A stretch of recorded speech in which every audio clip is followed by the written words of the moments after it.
documento de identidade é fundamental para qualquer cidadão. É por meio dele que podemos dizer quem somos e ter acesso à educação, saúde, trabalho, serviços e programas do governo. E não é diferente para quem está atrás das grades. Não é por estarem privados de liberdade que eles são privados de direito. Mas um levantamento do Conselho Nacional de Justiça mostrou que 80% dos detentos não têm documento de identidade. O que vai mudar em breve. Um acordo feito pelo CNJ prevê a emissão de CPF, carteiras de identidade, de trabalho, entre outros documentos. E este é o tema do programa de hoje. A Constituição Federal determina que o civilmente identificado não será submetido à identificação criminal, salvo nas hipóteses previstas em lei.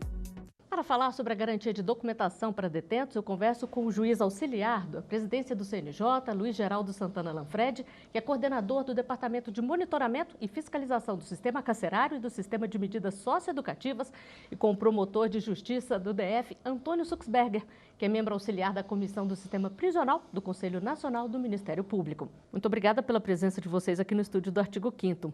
Promotor, no início do programa a gente mostrou um dado que chama a atenção. 80% dos detentos não têm documento de identidade. Nesse caso, eles foram identificados criminalmente, como prevê a Constituição? Nosso país ele tem um problema histórico e acaba se projetando num aspecto normativo e num aspecto tecnológico. Nós temos um histórico que fez com que o Constituinte colocasse na Constituição um cuidado maior para que se proceda à identificação criminal. Nós temos leis, nós estamos na segunda lei de identificação criminal, que estabelece que, como regra, uma pessoa que apresente um documento civil não se submeta à identificação criminal. A identificação criminal, é importante deixar claro, ela envolve processos que são datiloscópicos, ou seja, as digitais, envolve processo fotográfico igualmente. Então, uma pessoa que apresente um documento civil, ela, em regra, não será submetida à identificação criminal. Agora vem o aspecto tecnológico. O problema é que os documentos, ao longo do tempo, nem sempre trazem todos os dados e características necessárias à perfeita identificação de pessoas.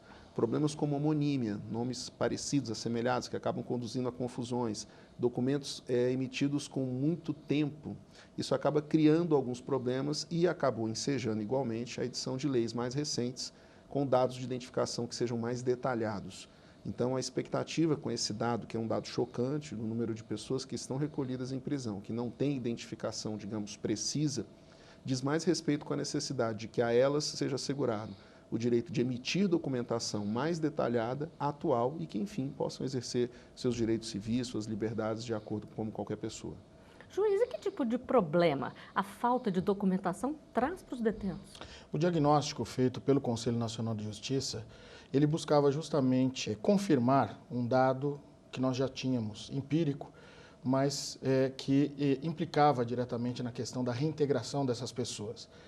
A dificuldade dessas pessoas se restabelecerem socialmente passava necessariamente pela falta de documentação. Sem a documentação, essas pessoas não conseguiam se apresentar socialmente para o exercício da atividade lícita, para o desempenho de uma atividade normal ou para a recolocação dentro da sociedade.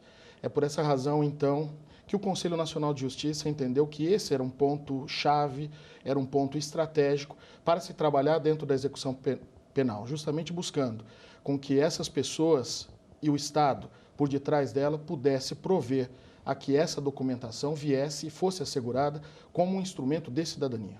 E o trabalho para mudar esta realidade já começou. Um acordo firmado entre o Conselho Nacional de Justiça e a Associação dos Registradores de Pessoas Naturais, ARPEM Brasil, vai possibilitar a emissão dos documentos necessários para os detentos. Vamos saber mais sobre isso na reportagem. Pode mostrar aqui. São quase 850 mil presos nos 2.500 presídios no Brasil. É a terceira maior população carcerária do mundo, perde para os países mais populosos como Estados Unidos e China. Boa parte dos presos no Brasil não possuem sequer documentos básicos, como certidão de nascimento e identidade CPF. Esta advogada explica que o Estado tem a responsabilidade de garantir a cidadania dos presos e que, sem o mínimo, é impossível fazer a ressocialização. Eles ficam aí limitados, no exercício da sua cidadania, nos direitos humanos, no direito de exercer a sua livre cidadania, uma vez que não tem acesso a educação, mesmo que o estabelecimento educacional seja dentro do sistema penitenciário, né, ele não consegue fazer o seu registro para ter acesso às escolas, não consegue acesso à saúde, ele fica impossibilitado até de se aposentar lá na frente, né, de registrar aí os seus direitos trabalhistas. A população carcerária das regiões Norte, Nordeste e Centro-Oeste é a que mais sofre com a falta de documento. Segundo o Conselho Nacional de Justiça, a falta de documentação contribui para o alto índice de reincidência. Para garantir direitos, o presidente do Supremo Tribunal Federal e do Conselho Nacional de Justiça, ministro Dias Toffoli, firmou um convênio entre CNJ e Tribunal Superior Eleitoral para criar um banco de dados para cadastramento biométrico e emissão de documentos dos detentos. As coletas das digitais dos presos serão feitas nas varas de execuções ou nas audiências de custódia e nos presídios. Juiz, como está estruturado esse programa? Essa iniciativa é uma das 19 ações que compõem o chamado Programa Justiça Presente. O Programa Justiça Presente são um conjunto de medidas que marcam a gestão do ministro Dias Toffoli e que buscam justamente o fortalecimento do sistema prisional. Identificada no eixo 4 desse programa, essa ação de biometria intenta, né, justamente singularizar, individualizar essas pessoas em meio àquele conjunto da massa prisional. Com isso, nós podemos dar uma atenção especial, descobrir quem são essas pessoas e, a partir daí, buscarmos, então, prover essas pessoas com o mínimo de documentação essencial para que elas possam se restabelecer socialmente quando de volta à sociedade. E que tipo de documento vai ser tirado nesse programa? Nós estamos tratando, na verdade, de um kit básico de documentos. Nós estamos falando de certidão de nascimento, RG, CPF, carteira de trabalho, o próprio documento nacional de identificação.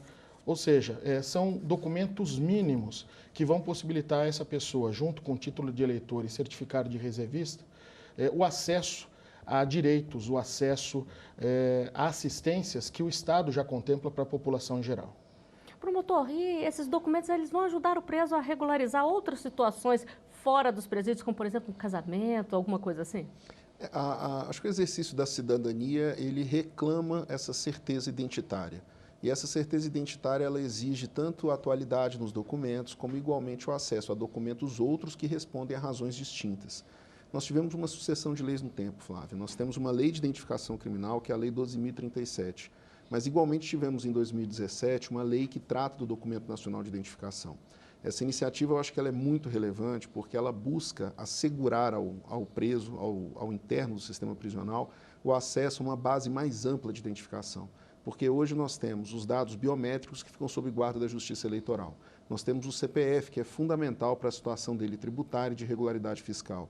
Nós temos igualmente a emissão de documentos que tem por pressuposto esses documentos anteriores, como o caso da carteira de trabalho ou mesmo regularidade previdenciária. O que essa iniciativa faz é assegurar, de fato, uma cidadania a uma pessoa que tem por obrigação, dever, mas igualmente um dever também da sociedade, de se ressocializar, ser acolhido no seio social.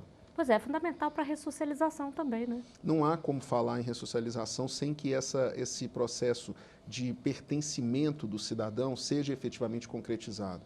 Então, o acesso a demandas básicas, como, por exemplo, fruição de direitos, ou mesmo o exercício de outros, como o próprio trabalho reconhecido e formalizado, ele reclama do preso que ele tenha esses documentos. Então, uma iniciativa como essa tem um valor muito importante, porque torna um acesso igualitário a situações que muitas das vezes parcela pequena da população tem acesso. E uma forma de garantir a ressocialização é o trabalho, mesmo enquanto estão presos. Muitos optam por trabalhar para ter uma renda e diminuir o tempo de pena. Como isso funciona? Esta é a dúvida de um telespectador. Vamos ver. Quais são os documentos necessários para que os presos façam os trabalhos externos? Juiz Lanfredi, o que é preciso? Basicamente, a carteira de trabalho, que é o documento que registra justamente a relação, né, de trabalho entre o preso e o empregador e que vai viabilizar, inclusive, a garantia da proteção securitária a essa pessoa num eventual acidente que ela possa sofrer durante a atividade normal de trabalho. Isso também ajuda a diminuir a pena dos presos, não é mesmo? Sim, está contemplado como uma proposta, com a proposta de remissão da pena. A cada 3 dias trabalhados, você desconta um dia da pena a que foi condenado.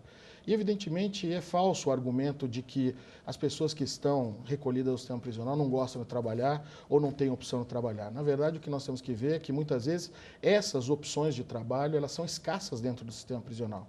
Números demonstram isso e estão a comprovar que as oportunidades de trabalho que são apresentadas a essas pessoas quando estão em situação de privação de liberdade são mínimas. E não há de se compreender que o trabalho não poderia ajudá-la se ele vai trazer uma forma de sustento, de garantia, de um pecúlio que vai ser garantido a esta pessoa, que depois vai ser destinado, inclusive, à sua família quando ele deixar o estabelecimento prisional, e o próprio desconto da pena. Desafortunadamente, hoje no Brasil, nós temos dados de trabalho externo do preso que são muito, muito baixos. Então, não se alcança sequer a 5% da massa prisional que esteja trabalhando externamente. O trabalho interno tem percentuais mais elevados, mas ainda assim, a população feminina não alcança 30%, a masculina não alcança 15%. Então, esse é um problema sério, porque a ressocialização do preso deve contar igualmente com a possibilidade de oferta de trabalho a esse preso. E muitas vezes, até por ignorância, Flávia, não se sabe, o empresariado muitas vezes não alcança, que a oferta de trabalho a preso permite a ele o alcance a uma série de benefícios e incentivos. Incentivos sociais, ou seja, minorando os encargos sociais que existem sobre esse preso, de modo que a efetivamente aproveitar essa massa de trabalho. E muitas pessoas não se reconhecem pelo nome que têm. O nome social já é um direito de quem adota outra identidade de gênero. Como isso vai funcionar nos presídios? Vamos a mais uma pergunta das ruas. Pessoas transexuais e transgêneras presas vão poder tirar o documento com o nome social? Juiz, como vai funcionar nesse acordo? Uma das decisões emblemáticas do Conselho Nacional de Justiça no ano passado foi justamente a que consolidou uma resolução que garantia justamente a essas pessoas, a esse segmento, a possibilidade de se registrarem com esse nome ou com essa apresentação social. E isso, na verdade, devolve autoestima a essas pessoas. Isso resgata a possibilidade dessas pessoas se enxergarem nelas mesmas, com aquele padrão biológico, no sentido de garantir que esta personalidade ela atinge o seu potencial de realização social. E a gente sabe, promotor, que o preconceito existe tanto dentro quanto fora dos presídios. A adoção do nome social ajuda a melhorar essa situação? Não há como falar em ressocialização ou reafirmação dos valores coletivos, que é o que está o debate subjacente a esse tema da ressocialização, sem que nós igualmente respeitemos as opções de identificação social dessas pessoas.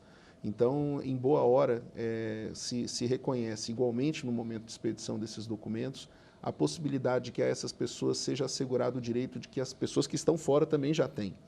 Então, não se trata de uma novidade aos internos, mas sim estender a eles os direitos das pessoas que usualmente já usufruem a partir dessa decisão do CNJ, que desafoga em grande medida o sistema de justiça. São vários os casos de pessoas que buscam o sistema de justiça, buscando esse reconhecimento da identidade social. Então, em boa hora, hoje é uma providência que não mais demanda ação judicial ou coisa que o valha. O reconhecimento, igualmente, então, passa a alcançar também aqueles que são do sistema prisional. É muito significativo entender que o sistema prisional ele absorve muito das vulnerabilidades sociais.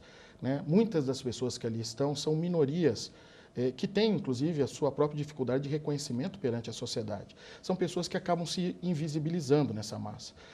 Medidas como essa de individualização, singularidade, a garantia da identificação permitem a essas pessoas realmente resgatarem aquele patrimônio, aquela personalidade em condições de poderem se realizar socialmente e pessoalmente antes de mais nada. Que é importante para todo mundo, né? Exato. Nós vamos fazer uma rápida pausa aqui na nossa conversa, vamos a um intervalo e já estaremos de volta com mais Artigo 5º para você.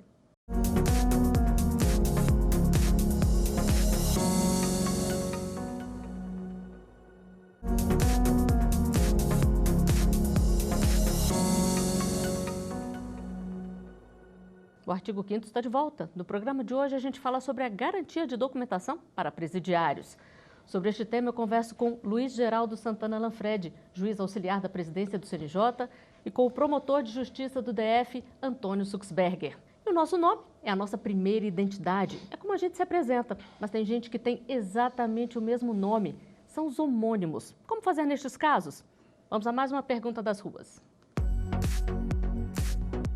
No caso de pessoas que têm o mesmo nome, como funciona? Existe forma de diferenciar? Juiz, como fazer nesses casos que a pessoa foi presa e tem o mesmo nome que outra?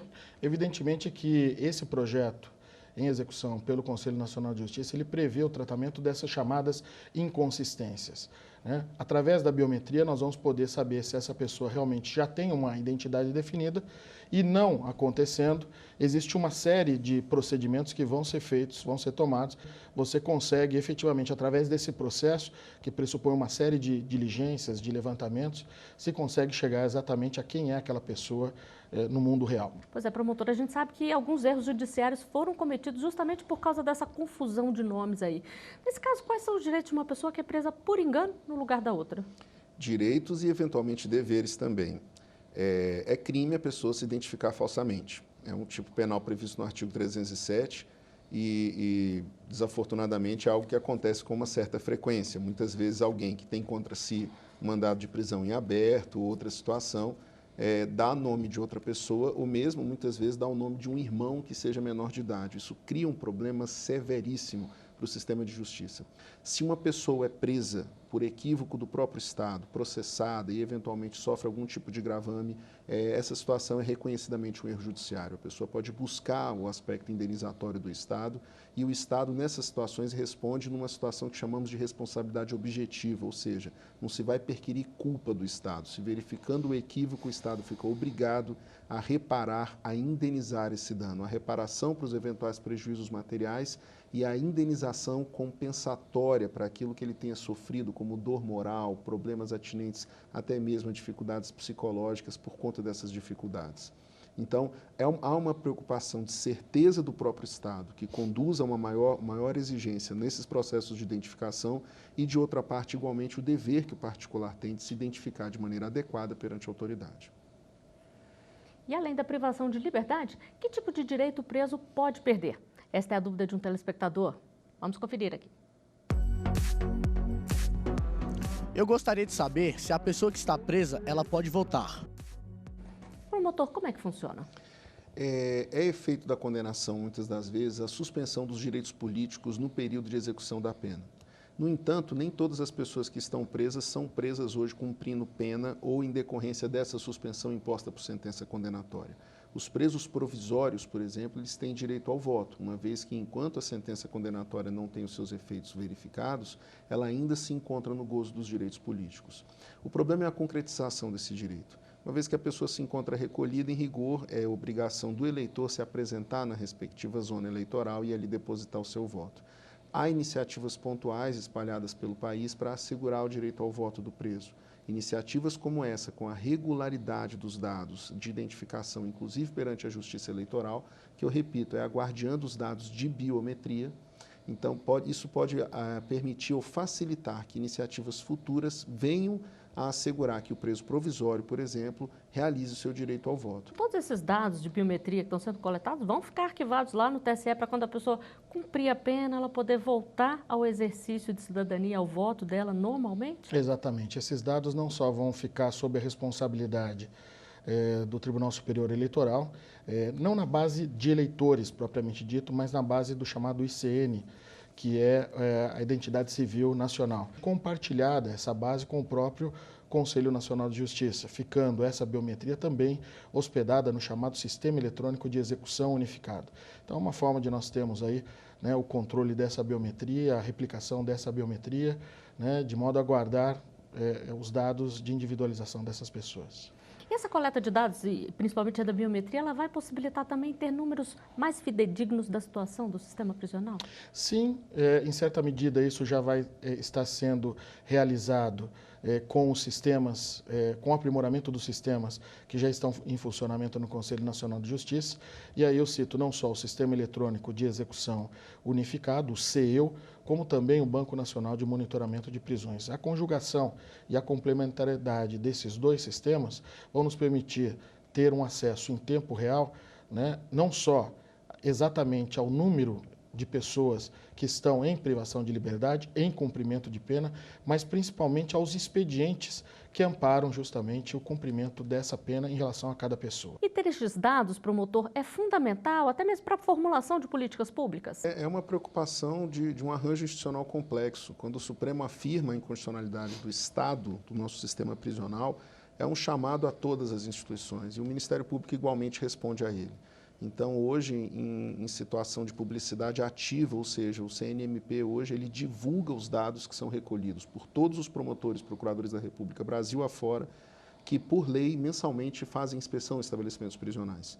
E o CNMP, no seu site, www.cnmp.mp.br, na sua aba de transparência, ele tem um ponto específico lá, que são os relatórios em BI, o Business Intelligence. Parece complicado, mas, na verdade, é uma maneira muito fácil, acessível e visual de ter acesso a esses dados. Hoje, o CNMP tem a consolidação de todos esses relatórios e ele fornece informações bastante fidedignas, uma vez que são prestadas pelas próprias administrações prisionais dos estados, a real situação hoje da estrutura do sistema prisional. Essa concomitância de sistemas ela é muito bem-vinda. Se hoje você busca informações específicas sobre a situação do interno, do preso, com a situação que ele se encontra e monitora a situação carcerária, os dados do CNJ é o lugar a se buscar. Se você busca entender melhor como se encontra a estrutura do sistema prisional, a oferta de serviço, a oferta de ensino, a oferta de outras atividades e como essas unidades prisionais se encontram em termos de capacidade e lotação, o sistema se procurar do CNMP. E, além disso tudo, ainda há o sistema do governo federal, que é o SISDEPEN. Então, é uma agenda necessariamente comum de todas essas instituições para, quem sabe, avançar nesse dificílimo tema que é o estado das prisões no Brasil. E é importante garantir cidadania, educação e cursos profissionalizados para os presos, até como forma de ajudar a evitar que eles cometam novos crimes. A nossa equipe foi às ruas para conferir as opiniões. Vamos ver juntos. Isso ajuda a tirar eles da criminalidade, né? É um ponto muito importante para o governo fazer isso. Eu acho certo porque eles não conseguem se reintegrar à sociedade depois que estão presos. O preso fica lá só comendo, bebendo e dormindo. Não tem nada para fazer. O cara vai recuperar como? Tem que pôr para estudar, dar trabalho para eles ganhar um dinheirinho trabalhando com o próprio suor deles, vai se sentir até mais valorizado. Aí tem que partir deles também, é importante eles valorizarem isso, né? Porque se for só uma forma de eles garantirem um tempo de liberdade, tem que ser a partir deles querer crescer profissionalmente, né? Não só como garantir liberdade. Eu acho que isso ajuda eles até entrarem de novo no mercado de trabalho depois que eles saírem de lá. Eu acho que quem realmente quer vai se dedicar e vai dar seu máximo para quando sair poder entrar de novo no mercado de trabalho. Eu acho que todo mundo merece uma segunda chance. Juiz, garantir cidadania e até possibilitar uma profissão para quem está atrás das grades é uma forma de dar uma segunda chance, como disse aí a entrevistada, não é mesmo? Com certeza, eu não digo nem de dar uma segunda chance, talvez a primeira chance, até porque essa chance nunca aconteceu na vida dessas pessoas. O que muita gente não entende é que o grau de vulnerabilidade dessas pessoas é tão grande que talvez o primeiro contato que elas tenham tido com o Estado efetivamente tenha sido uma algema. Pois bem, o programa Justiça Presente também procura dar esse tratamento com políticas de geração de renda e oportunização para educação e trabalho. E essa realmente é uma forma de sofisticar, né, investimento em pessoas que efetivamente compõem o público economicamente ativo desse país, são pessoas que podem colaborar para o próprio incremento do PIB nacional. Então, são pessoas que estão fora ou à margem da sociedade. E é importante que a sociedade também entenda que, não havendo pena de morte e tampouco prisão perpétua, essas pessoas um dia retornam. Tanto aqueles que estão fora quanto aqueles que estão dentro têm que, na medida da situação que eles estão convivendo, receber do Estado esses insumos mínimos que permitam a essas pessoas, né, se empreenderem socialmente, ou seja, que elas possam exteriorizar o seu potencial pessoal para render justamente à sociedade e assumir a sua condição de cidadão perante toda toda a coletividade. Agora, o entrevistado falou uma coisa interessante ali, tem que querer, que o preso tem que querer. Como é que funciona, promotor? Ele tem que querer estudar, ele tem que querer ter um curso profissionalizante, ele tem que querer trabalhar para participar desses programas? Bom, faz parte do exercício da execução da pena a oferta de serviços de assistência, educação e trabalho ao preso. Nossa dificuldade estrutural é que muitas das vezes a oferta não se mostra suficiente. Há bons casos a serem contados, é importante dizer isso, porque é muita dificuldade de uma maneira geral, há dados estruturais que são realmente chocantes, mas há bons casos. Eu selecionaria 2 apenas para ilustrar. No estado de Santa Catarina, inclusive o Departamento Penitenciário Nacional reconheceu como uma boa prática no estado a implementação da oferta de trabalho, inclusive se ampliando os postos de trabalho por meio do diálogo com o empresariado local, que recebem esses presos para o exercício do trabalho e esses valores revertem igualmente para a própria melhoria dos estabelecimentos. Essa é uma iniciativa que deriva de um arranjo muito bem colocado entre sociedade civil e o próprio Estado e que exemplifica que é possível sim ter boas histórias para contar. O Departamento Penitenciário Nacional emitiu uma nota técnica reconhecendo como boa prática aquilo e implementando e convidando as demais unidades da Federação a não só conhecer essa iniciativa, como igualmente, se a adotarem, passarem a receber também as chamadas transferências voluntárias do Fundo Penitenciário. Uma outra iniciativa também que merece atenção talvez seja a das APACs, as associações de presos cuja gestão das unidades prisionais é uma autogestão pelos próprios internos, centrada num papel de autorresponsabilidade daquelas pessoas e que, ao contrário do que se possa imaginar, é um ambiente de rigor e disciplina elevados. Mas por que se alcança esse nível? Porque lá efetivamente se assegura a fruição dos direitos no curso da execução da pena. Não são ambientes que sejam mais perniciosos ou que sejam mais, digamos assim, maleáveis. Ao contrário, são ambientes que executam na sua inteireza todas as disposições da lei de execução penal. São iniciativas já construídas agora no interior de Goiás, no estado de Minas Gerais, que talvez seja o estado mais prolífico de iniciativas assim, e espalhadas pontualmente em todos os estados do Brasil. São histórias como essa que mostram que esses bons casos e exemplos podem sim se proliferarem e contarem uma história diferente da execução da pena no Brasil. Para tanto, é preciso conhecer, mas, sobretudo, sensibilizar a população para isso que o Dr. Lanfred menciona. São egressos do sistema prisional, mas são integrantes do nosso seio social. Então, são pessoas que o seio social receberá igualmente. E se não estamos abertos a recebê-los, nós igualmente temos que ter mais responsabilidade no momento de enviá-los para lá, porque, afinal de contas, é igualmente responsabilidade coletiva tomar essas pessoas que, então, cumpriram suas penas. O artigo 5º de hoje está chegando ao final. Promotor Suxberger, juiz Lanfred, muito obrigada pela presença de vocês aqui conosco. Obrigado. Obrigado. Eu agradeço também a sua companhia. Se quiser sugerir um tema, é só enviar para o e-mail que aparece na tela. Você também pode rever os nossos programas no site da TV Justiça ou acompanhar o nosso canal no YouTube. Até o próximo artigo 5º. Tchau.